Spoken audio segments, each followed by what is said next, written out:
Yo, it's Guido coming at you with a Tactics Talk. Welcome back, everyone, to this episode of World of Tanks. Thanks for tuning in and supporting the channel. I do appreciate it. Keep it up.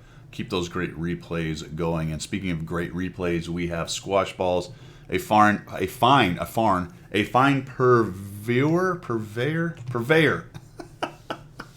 I feel like English is becoming more difficult the older I get. I'm not sure what it is.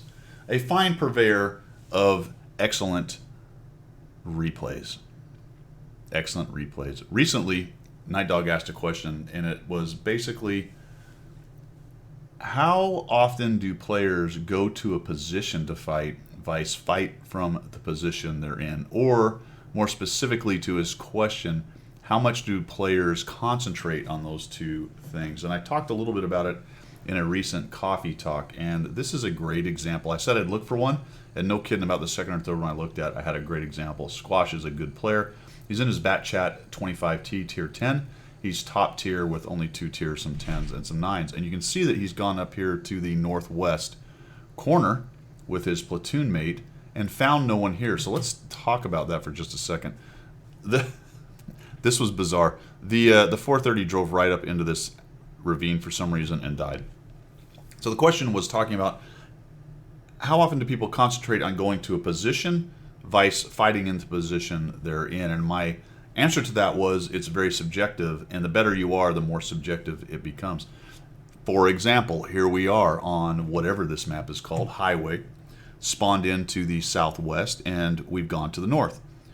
And usually there's a bunch of mediums here. Well, if you look at the enemy team makeup, there's only a few mediums on the enemy team to begin with. And you can see that Squash's team has 2 tier 10 mediums, quite capable. And unsurprisingly, the enemy team really hasn't sent anyone over here. In fact, just about nothing. What's interesting is his platoon mate will get Laminger, will get lit because he pokes up a couple times over here. So we're about to find out that there's a scout fairly nearby. But usually there'll be a fight in this corner, but that's not happening. This is the classic example of Squash looking at his advantages and taking his platoon down here and saying, I will have an advantage here. I'm going to a position that I know to fight from that's going to give me an advantage. And as he moved in there, noted there's nobody coming into here, and he's going to flex from there. So let's see what happens as Squash takes a look. There's actually a little bit of discussion between him and his platoon mate via chat. I don't know if they have voice comms. I'm assuming not, because they tend to be using chat right here. The other thing that's going on is Squash's team is fairly hard camping, and the guys that are going to the town mentioned, hey, we're probably going to be outgunned in town. Why? Because the enemy team is strong on the top in heavies. So this is kind of what you would expect to happen. All the TDs that are involved in this game are going to tend to hang back, so there's not much going on initially. Just look at the hard camp for Squash's team, and it's being reciprocated by the enemy team with a hard camp of their own. And Squash's team is not really interested in going into town and dying to a heavier force, heavy. So very interesting. So we've got a situation, like I said, where Squash has gone to a position, but now he's going to have to flex, and he's going to have to go somewhere else. He's going to have to fight in the positions that he has to fight in, vice picking exactly those positions. Now, a couple things with that. You can see that now they're spotted. Clearly there's a scout or the T-54 or somebody down here in this flat down here in one of these bushes that's seeing those guys. In fact, the object gets hit as well, so that scout is more than likely down. Yeah, so someone's clicking. He's down in here somewhere. More than likely the lightweight. So Squash is going to have to reposition. He's going to have to flex, whatever we want to call it, react to the battle. He's going to go somewhere else. And initially, he's going to go to another position that he knows, but he'll fight as required from there. So we come around here, he's going to go all this way. He really doesn't want to go down, obviously, through this open area because that light's down in here. And he knows this ravine is here. There's that 430 that died. He knows this ravine is here, and he's going to use it. That's map knowledge. We'll come through here. This will give him an approach. And now the dangerous bit happens. He's going to go out into the open, and he's looking for this either light or medium that's causing trouble. There's no way to move through that north part of the map until they start dealing with him, or start punishing any of the campers they can find. Now, the thing about this map, you can camp up here, and there's a few bushes, but there's not many, and there are ways to light guys who are hanging out up here if you do it right. You can see that the fight has begun here down in the southeast, so we'll watch that as we go as well. The Bat Chat tends to have really good view range. He's probably got a good crew. He actually outspotted the standard B right there. He comes into here, he's not spotted, and then he gets spotted moving up here, probably from the WZ on that side. So he takes a look, and all of a sudden, holy cow, there's a T-30. All right, so now we've gone to a position, not a standard one. He kind of knew it was there. It is a more mid-game position, or with a very stealthy tank early game position.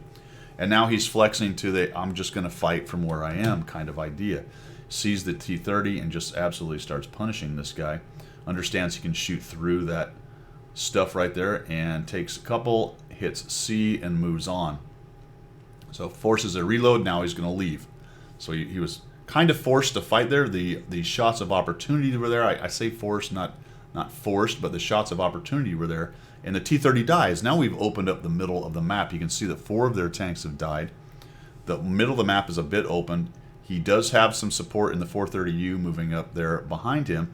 And he's going to come up here and split the enemy. And now we're going to start getting all kinds of lights. Once we get up onto the top of this hill, if we can avoid getting deleted immediately, we're going to get lights for all those campers that are hanging down there. And does a nice job moving into that bush. Sees the grill doing his thing. That guy's just, he's going forward and turning, and that thing just is not very maneuverable. It will go at decent speed in a straight line, but he's doomed. No armor, gets absolutely obliterated. And finally, Squash gets spotted, so he backs out of this thing. And the standard B gets really unlucky. Hits the gun, a miss, and then a track, I think, a crit, or at least a crit, no damage. So that really, now they've flushed out the light tank. There's the T-54 lightweight. He was actually in the middle, and Squash is flexed to fighting in the position he's in. Right, this is what is presented to him. He has an advantage. The 430U's moving in. Now they can start taking out campers. And the nice thing about campers is they tend to not be very good players, so you will have an advantage just from that. The score, or the standard B, is really camping. He auto aims that guy, then he goes into his zoom. I think that was a good idea initially.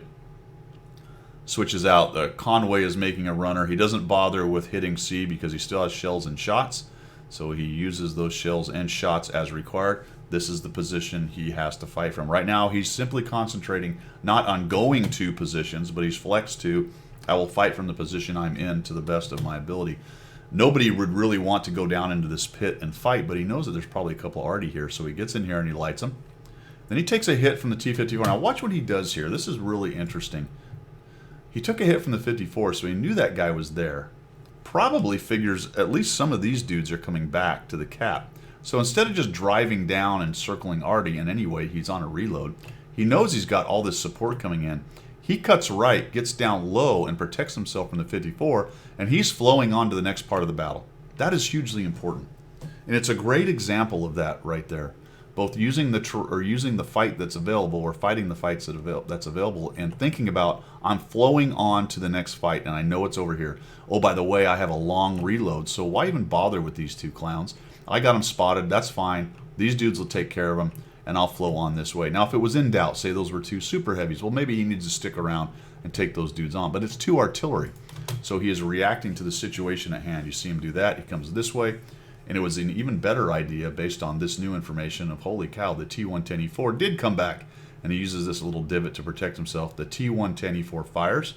It's got a long reload, and now as Squash is just about completely reloaded, he comes after the T-54. I don't know, I might have gone after the 110E4, but he definitely would have eaten a shot, and God knows how many of these guys are over here. So he takes probably the better idea, whereas Guido would have went and got killed. And unfortunately, he does find the T-57, who misses, gets a shot in, uses his clip to destroy the T-54, and then immediately re-clips. So he hits C, and we're cruising around. Now we're just getting all kinds of spotting and damage. We've got 3,897. And he's going to head over this way. The Object 257 is being lit up and fired at. And I thought this was kind of interesting. Again, I may have gone after the T-57, but he's got a long reload. So he uses that time just to flex over here, and he's going to clean up one of his flanks. Notice that his team is just very sniper passive. It is all pretty much these mediums, and for the most part, it's Squash and his teammate that are doing all the pushing. and maybe the T49. So now he's going to come in here, and this is another good example to Night Dog's question of, how often do you concentrate using a position or just fighting in the situation that you find yourself. He just goes after this guy. There's no reason not to. There's only 4 enemy left. More than likely it's a runaway win. At this point, he's chasing damage, and that's the right idea, because one of the things he could have done was hide in the buildings, or maybe grab a bush over here and wait for this 257 to make a mistake, or hide from the 57 and try to do all that. But he's just going to go after this dude who's got the most hit points. Come right in here, clear off one of the flanks. I mean, the guy can barely react. He takes another hit. You can't get his gun on him. He's doing it wrong anyway, because he is reversing, or he is turning his turret and not his hull at the same time, trying to deal with squash. And now we're down to a 7201. He hits C. We've gone to gold. I think that's the right idea for the heavily armored stuff. And I think we just sort of, I don't know if we're on autopilot here or what. We run into the edge of this. Oh, he was typing. Oh, don't ask to clip someone. Just get in there and clip them, Squash. Come on. Killing me. All right, so we come in here, and I guess that's what is that what the 704 lets him do? I guess it is. The 704 is just, oh, I think he's trying to get his gun on him. He just can't. The Kron must be reloading. Nope, the Kron is firing also. And boom, we get 6,120 damage, 1,557 assist, 5 kills. 5 kills for his, I'm sorry, that's 5 kills for the Kron, not for his platoon mate. His platoon mate died. But really nice game there, Squash. I appreciate you sending that in. I think a great example to what Night Dog was asking on whether, how often do you concentrate, or how much do you concentrate on a position vice fighting from the position you find yourself in. And it's an it depends question. You saw a lot of that out of Squash in this case. I thought it was a great example of that. Thanks for sending in the replay, man. Nice game. Everybody else, thanks for coming and checking out the video, and we will see you.